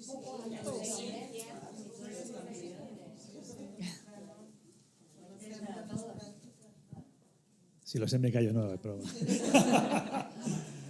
No, pero solamente decir que es una experiencia que lleva 2 años y medio funcionando. Se trabaja en diferentes ámbitos. Surgió con el tesón de una secretaria judicial y con el presidente del TSJ en Murcia. Paradójicamente, en Murcia no hay ley de mediación. Es una de las pocas comunidades donde no hay ley de mediación. Estamos detrás de ello, pero no hay ley de mediación. Y mi experiencia dentro de la mediación intrajudicial y extrajudicial, porque toco ambos ámbitos, la intrajudicial evidentemente es muy compleja porque tiene muchos ámbitos enconados de muchas situaciones, pero es una experiencia que cuando finalmente los mediados llegan a una solución de conflictos, normalmente la experiencia nuestra es que es una decisión duradera. Y hay experiencias muy buenas. Hay experiencias en las que los mediadores decidimos que no es conveniente continuar con la mediación porque el asunto no es mediable, y en otros asuntos pues vemos que, agotando trabajo, finalmente los mediados toman decisiones a largo plazo duraderas. Y entonces es una experiencia gratificante, es altruista, voluntaria, es una de las faltas de recursos. Muchos están en contra de la mediación voluntaria. Bueno, pues a lo mejor hay que romper una lanza para demostrar que se puede mediar. Hay otras comunidades, por ejemplo, en el País Vasco, donde sí hay cierto soporte económico. Me consta porque tenemos cursos de formación, de reciclaje, y se traen a personas para que nos impartan formación.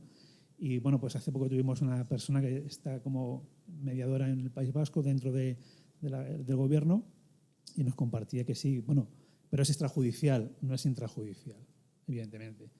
Ahora es más complicada la intrajudicial que la extrajudicial, eso es que es cierto, y nuestra experiencia allí empezó con la familiar, ahora hay civil, ahora hay penal, hay menores, se está trabajando el tema de la mediación también con el tema de los bancos, en fin, diferentes aspectos, pero el equipo de 100 mediadores que hay, todos voluntarios, es una familia muy grande y muy gratificante, y de hecho pues apostamos por ello porque vemos que tus horas que tú puedes dedicar, vemos que hay, no en todos los casos, pero es gratificante. Y sobre todo ver que hay un equipo importante como el presidente del TSJ y la secretaria judicial que han partido de cero en todo esto y han apostado mucho, con mucho esfuerzo, mucho sacrificio, muchas horas extras gratuitas, pero es un proyecto que merece la pena. Y de hecho, bueno, pues los números que salen en la memoria anual pues nos ratifican que no todos los procesos acaban bien, pero la inmensa mayoría hay un número importante de que es gratificante la experiencia y que, bueno, pues como está comentando la magistrada, que es una experiencia de referencia a nivel nacional. Entonces, realmente es gratificante. Yo apuesto porque todos los comienzos son duros y merece la pena compartir esta experiencia. Entonces, si en alguna ocasión alguien con mucho más experiencia, evidentemente que es una de las promotoras, la secretaria judicial, se la quiere escuchar, ella está dispuesta a ir y compartir la experiencia propia del servicio de mediación ahí en Murcia.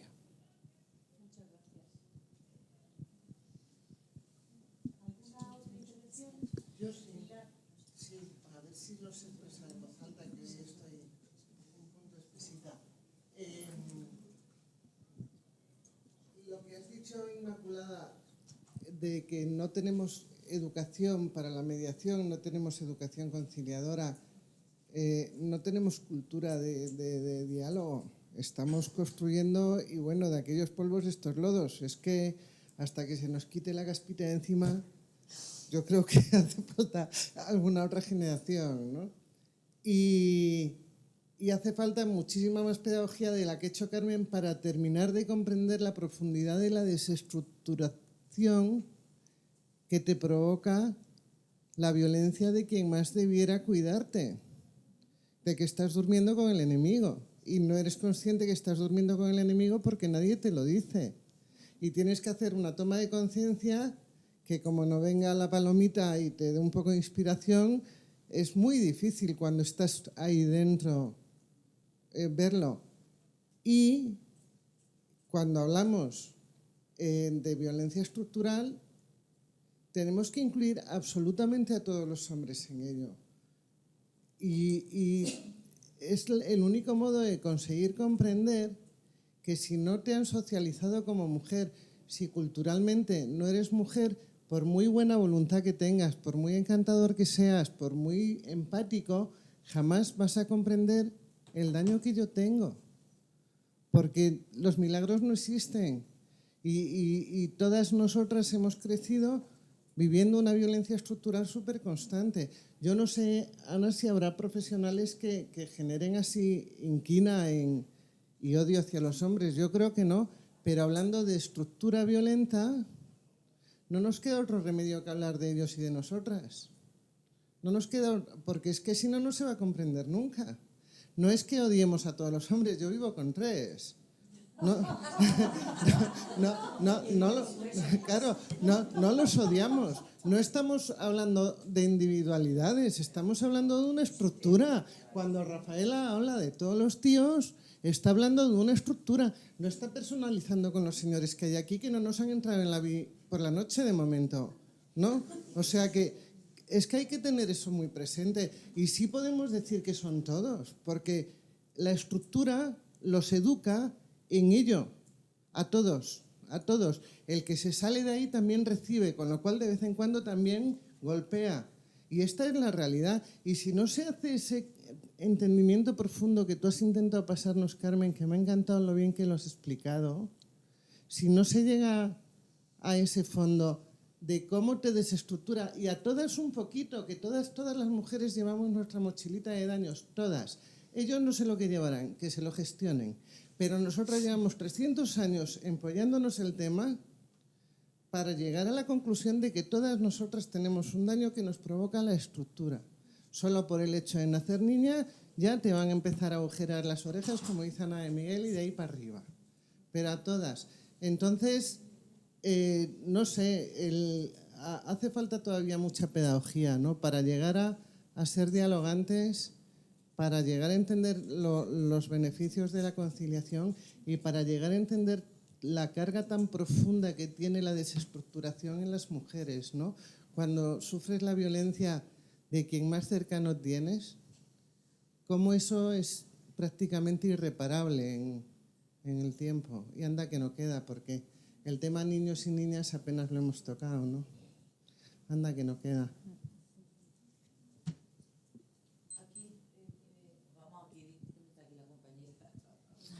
Hola, muchas gracias a todas las miembros de la mesa. Yo solamente es recogiendo las palabras de Pilar, la violencia contra la mujer cuando se ocurre ya en la edad adulta, no es más que la culminación de un proceso que ha comenzado en la cuna. Es decir, en la cuna se le taladran las orejas, a las niñas les dan juguetes distintos, cuando se cae es cosa, ella puede llorar, el niño no llora porque es cosa de mujeres llorar, etcétera, etcétera. Todo eso va condicionando efectivamente una situación en la que estructuralmente está el hombre, y es decir, está, recogiendo las palabras de Ana de Miguel, que a mí me han encantado siempre, todo lo que atañe a la mujer no es personal, es político. Es político porque estamos hablando de un modelo de sociedad, estamos hablando de un modelo comportamental de unos y de otros. Dentro de ese modelo hay excepciones, por supuesto, faltaría más, pero no son más, por tanto, que excepciones que confirman una regla, ¿no? Entonces yo creo que sí que debemos de ser conscientes de que la violencia contra nosotras empieza en la más tierna infancia, empieza en el parto, o incluso antes, es decir, porque es una violencia filogenética y ontogénicamente establecida. Entonces yo creo que debemos de tener conciencia de eso, porque será la única manera en la que podamos llegar un momento a cambiar las cosas, a ser realmente conscientes de lo educativo. Ya lo hablábamos ayer, es fundamental, tan fundamental como es la conciencia y como son las estructuras.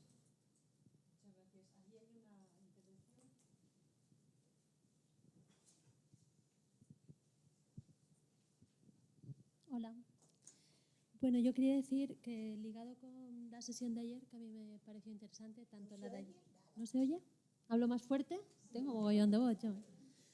Que ligado con la... Bueno, me ha gustado mucho lo que habéis expuesto todo el mundo, los de ayer, los de hoy, pero ligado con la sesión de ayer y con la de hoy, Enrique Gil hablaba de la agenda privada y la agenda pública, y yo creo que él en toda su exposición dejó claro que eran paralelas, pero que no siempre iban unitariamente, ¿no? Yo creo que cuando hablamos aquí de violencia de género y cuando hacemos expresiones de lo que debería hacer el Poder Judicial, estamos hablando de lo que es la agenda pública, y todo el mundo estaremos de acuerdo. Se necesitan más leyes, se necesitan más dotación de las leyes, se necesitan especificar mucho más cuando hablamos, pero luego en la agenda privada, que es lo que las familias necesitan, la mediación sí que es un recurso. Y no cuando hay violencia de género, que eso lo sabemos los mediadores, y que enseguida que lo detectamos paramos las mediaciones, incluso derivadas del juzgado. Yo soy mediadora en Mallorca y el modelo que tenemos es que el juzgado para el proceso judicial, lo saca y tú intervienes. Y cuando a mí me llegan mediaciones con violencia, no a lo mejor en la demanda concreta por la cual se ha parado, en el proceso judicial que se ha parado, pero que ha habido anteriormente. Entonces, cuando tú lo hablas en privado con cualquiera de los mediados, sale inmensa mayoría de las mujeres, y entonces paras. Pero sí que es verdad que la mediación y también la terapia que ha explicado Carmen, no me sé el nombre de ninguna, que vengo de fuera, pues también todos estos son los recursos que dan auxilio a que es la agenda privada, que son las familias tienen necesidad. Y estoy de acuerdo con todo lo que habéis dicho todas del machismo como estructura agresiva. Me parece bien. Lo que pasa es que sí que es verdad que si mezclamos lo que es una cosa con la otra, yo me estoy perdiendo un poco en ese sentido.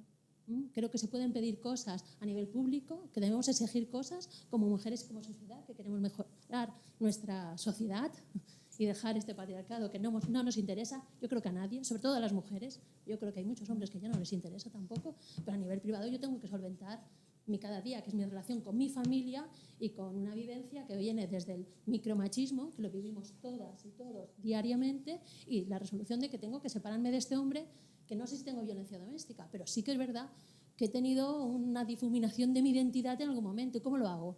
A nivel judicial, me ofrecen la mediación, puedo manejarme, estoy mínimamente empoderada para hacerlo, lo hago. No lo puedo hacer, necesito ayuda.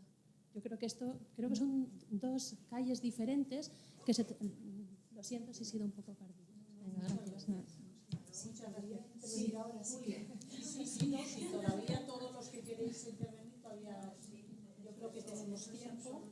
Sí, tenemos tiempo. Bueno, muchas gracias a la mesa. La verdad es que, como dice la compañera, es muy interesante. Quería hablar de la mediación, pero antes destacar que yo creo que están aquí organizaciones muy expertas en dos temas muy concretos que están hablando, que es la violencia de género. La Federación de Mujeres Progresistas tiene un trabajo realizado de muchísimos años en esta labor, Y la Federación de Mujeres Separadas y Divorciadas, por supuesto, pionera en el tema de la violencia y en el tratamiento en profundidad de la violencia. Hay diferencia entre centros de casas de acogida, centros integrales de recuperación a las víctimas, y yo creo que esto también es experiencia, y lo digo por la experiencia propia de Rafaela y la propia que hay en el centro, marcan la diferencia. Pero en cuanto a la mediación concretamente, y por lo que decía la compañera, que creo que sí que habría que puntualizar, es que creo que la herramienta, que la mediación es una herramienta de prevención de la violencia. Y ahí ya me baso en lo que ha dicho al principio Inmaculada Montalbán. Y es que, y también en lo que Ana María repite constantemente en cuanto a la educación, la mediación debería estar dentro de la educación de los más pequeños porque es una herramienta de cultura para la paz, para el acuerdo. Y si desde pequeñitos estamos aprendiendo y tenemos una herramienta de prevención de la violencia, todo lo demás, incluso aunque estemos en estructuras violentas y tenemos esas herramientas desde pequeñitos, no cuando ya somos mayores y hemos sufrido ya esas consecuencias, creo que ahí podríamos avanzar bastante, ¿no? Sería algo que deberíamos demandar cuando hacemos estas demandas que hacemos a los políticos y demás. Ya vemos que ellos tampoco utilizan esta herramienta, que también deberían hacer una especie de curso intensivo de cultura, sí, de coaching. Yo creo que es más profundo la mediación que el coaching, de cultura de la mediación para el acuerdo, para el diálogo. Lo estamos viviendo socialmente y a veces pedimos que hay que dar un ejemplo, como en el caso de las familias, los adultos deben dar ejemplo, pues los políticos también, para que esto se profundizara más. Y siguiendo en esta línea, para el próximo año, si es posible, desde la UNAD, desde la Unión de Asociaciones Familiares y por propuesta también de Ana María, que es miembro fundadora, tenemos pensado trabajar precisamente en este tema, en la prevención de la violencia a través como herramienta para la educación. Vamos a ver si lo conseguimos, Ana María, para el 2017. Solo un apunte en relación con lo que acaba de decir Julia. La Ley Integral contra la Violencia de Género prohíbe la mediación, pero en el apartado de cultura y prevención establecía educación para la ciudadanía y uno de sus contenidos era resolución pacífica de conflictos. Esa previsión ha sido derogada por la Ley Byrd. Es decir, que lo que acaba de decir Julia, de educar en la resolución pacífica de conflictos desde edades tempranas, estaba previsto a través de esta fórmula educativa de la asignatura, a lo que se dedicó la tarde de ayer, pero finalmente esto se suprimió y yo he intentado averiguar cómo se ha suplido y todavía no lo he conseguido. ¿Se suprime en la reforma de qué fecha? En la ley Byrd. En la ley de educación. La ley de educación. Claro, educación para la ciudadanía. Sí, ya, ahora lo entiendo, sí, un atraso. Sí, yo creo que ahora ya, si tú has hablado, ahora Ana María, y ya vamos completando la mesa. Muchas gracias. Creo que... Sí, está bien. Bueno, hay varias cosas que decir. Por ejemplo, nosotros tenemos un centro de recuperación integral para mujeres maltratadas que cumple el principio teórico de que la mujer es maltratada por el hecho de serlo. Por lo tanto, no tenemos solo pobres, no tenemos solo mujeres procedentes de otros países. Tenemos mujeres con medios económicos dentro del centro. Pues hemos tenido una catedrática, médicas, un montón, maestras, un montón. Y también mujeres inmigrantes y también mujeres sin recursos. Porque hay que saber que uno llega a la violencia y que cuando se ha descubierto la situación de violencia porque ha habido la denuncia o por las razones que sean, la víctima no se recupera porque le cojan al marido y le metan en la cárcel. Le puedes meter en la cárcel Y de hecho, si hay que meterle en la cárcel, pues se le mete en la cárcel. Pero el problema es que la víctima necesita atención, porque si no nos estamos encontrando con una reiteración de mujeres que se casan con un maltratador y luego con otro, y luego con otro, porque hay que recuperar a la víctima y hay que recuperarla integralmente.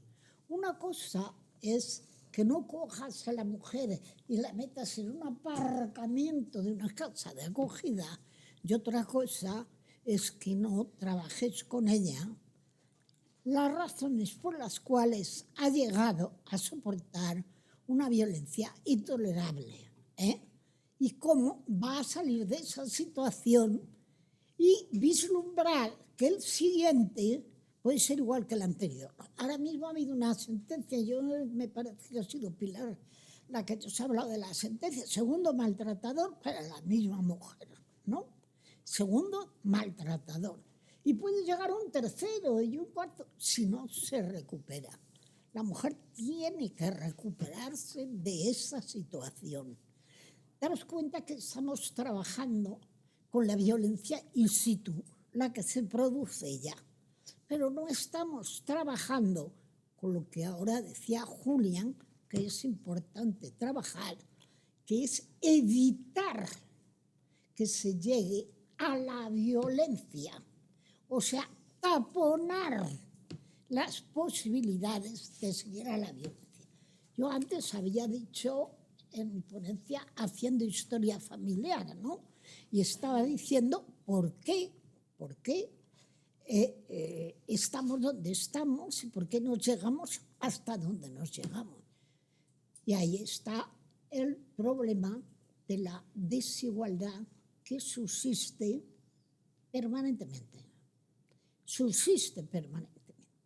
En una situación de desigualdad, y yo ayer lo decía poniendo el ejemplo de la esclavitud, es evidente que los esclavos no salieron de la esclavitud.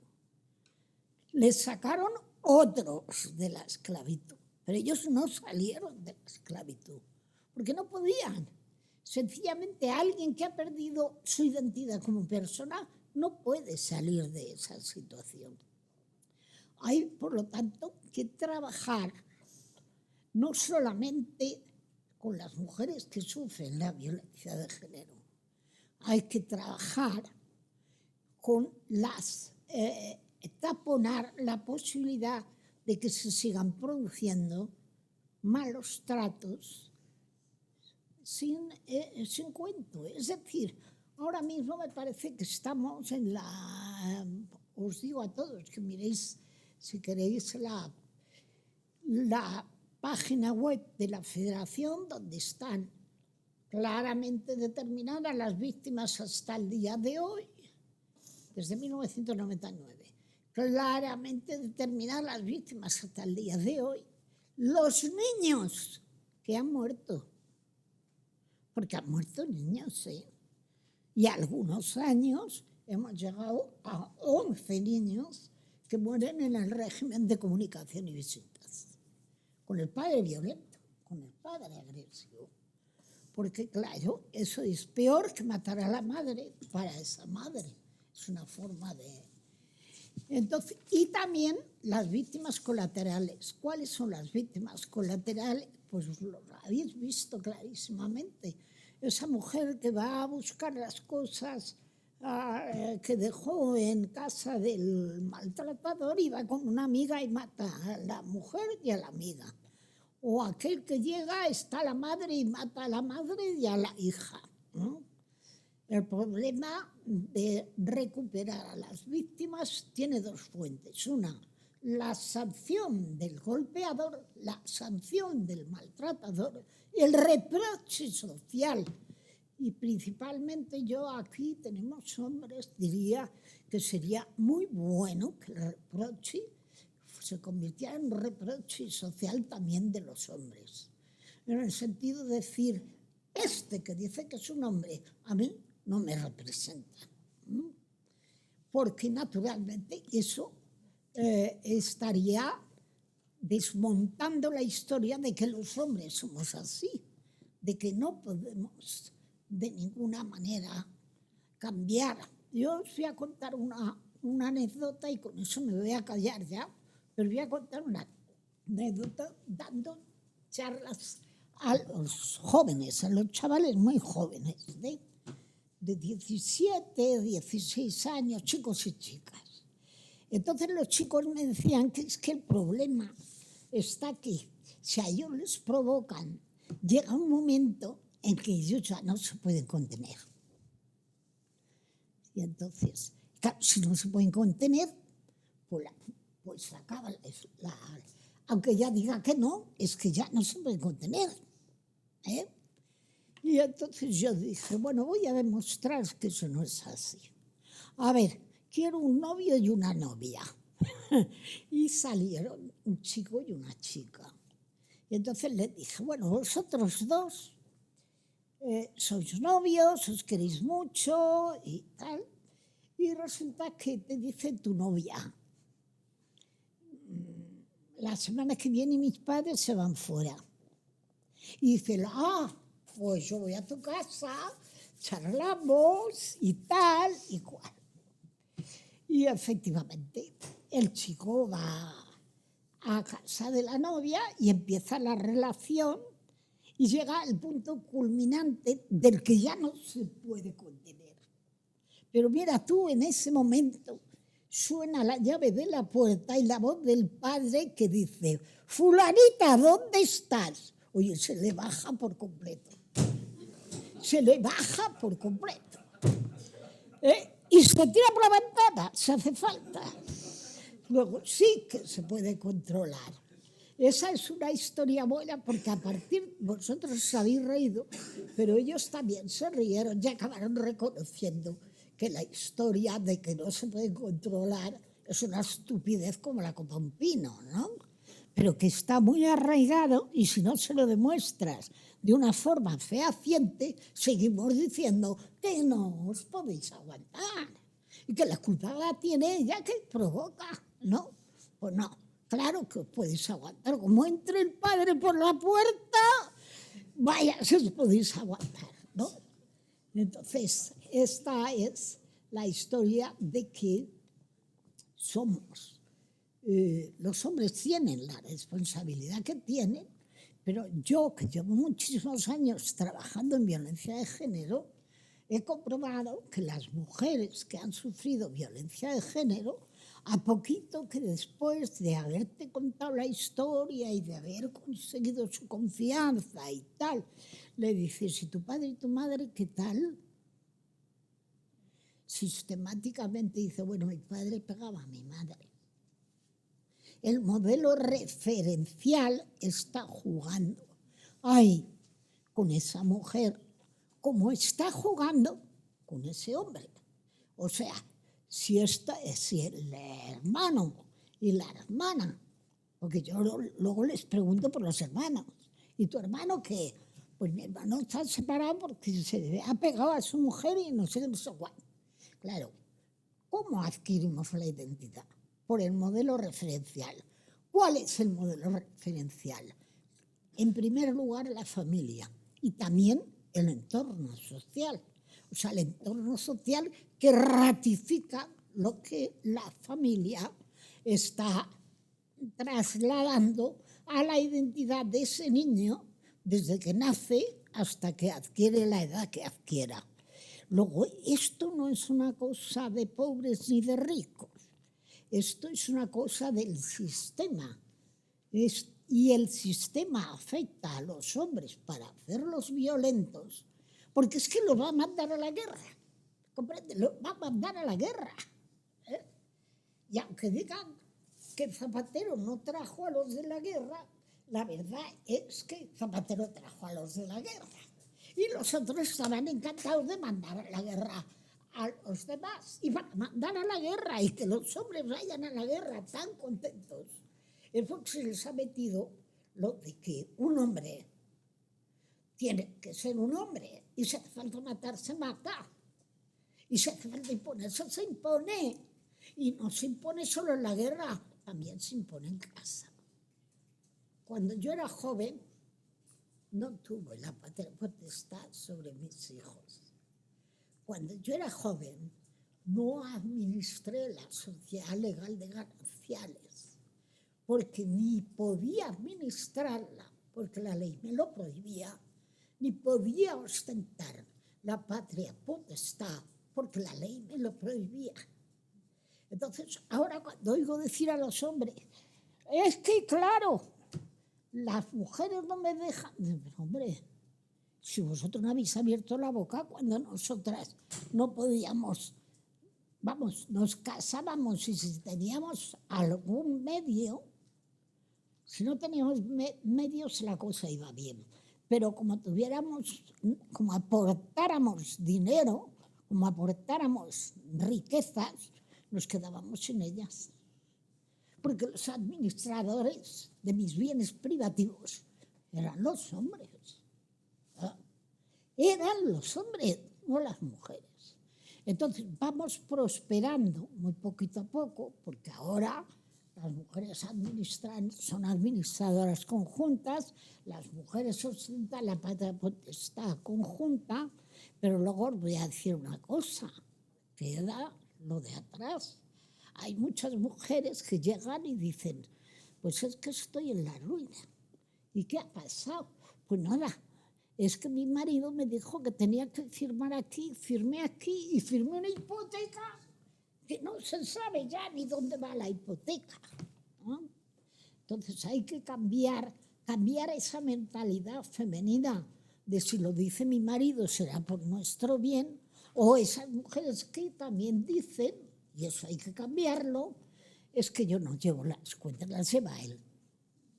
¿Cómo que no llevan las cuentas que las lleva él? ¿Qué pasa con lo tuyo? Ah, no tengo ni idea, lo lleva él.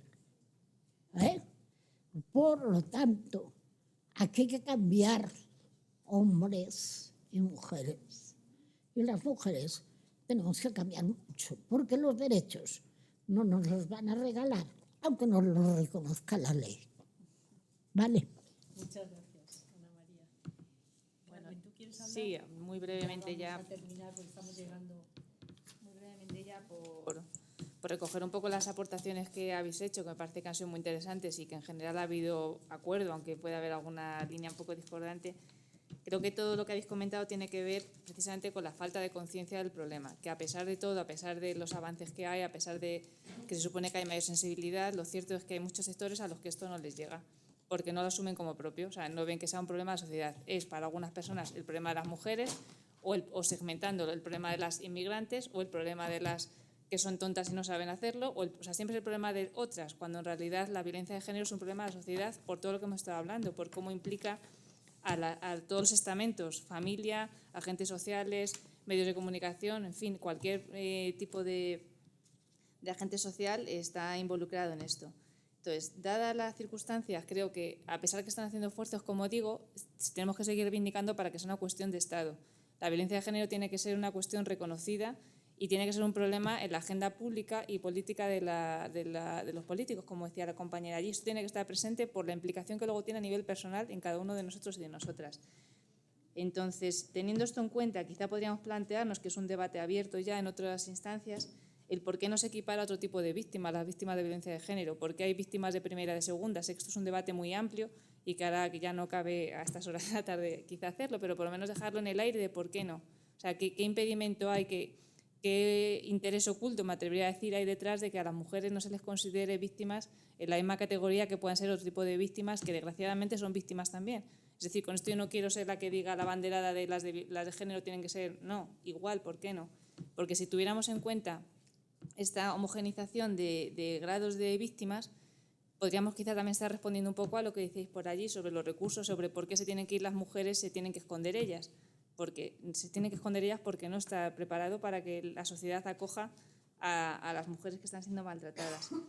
Y en la línea de lo que decíais también, aportar que, bueno, supongo que conoceréis que a partir de enero de 2013 se ha creado también un registro para ir contabilizando las víctimas de menores, que son víctimas de violencia de género, y que quizá, aunque la propia creación de esto sea algo alarmante, porque me parece que en una sociedad como la nuestra, que hayan tenido que crear una estadística donde se recoja las víctimas de violencia de género menores me parece atroz, pero quizá el hecho de que ya pueda contabilizarse con números, que repito es horrible, puede hacer que haya alguna conciencia que se despierte, y si la mujer como tal no interesa, que parece que estamos ahí en un segundo plano, quizá a través de los hijos o hijas, cuando se vean las dramáticas consecuencias que tiene para hijos e hijas la violencia de género igualmente, quizá podamos tener un reporte de mayor, no sé si mayor sensibilización o mayor disposición, por lo menos, a poder hacer que las cosas cambien, porque en cualquier caso, ver un número, bien sea de mujeres, bien sea de niños o niñas, en general cualquier persona que esté sufriendo esta lacra,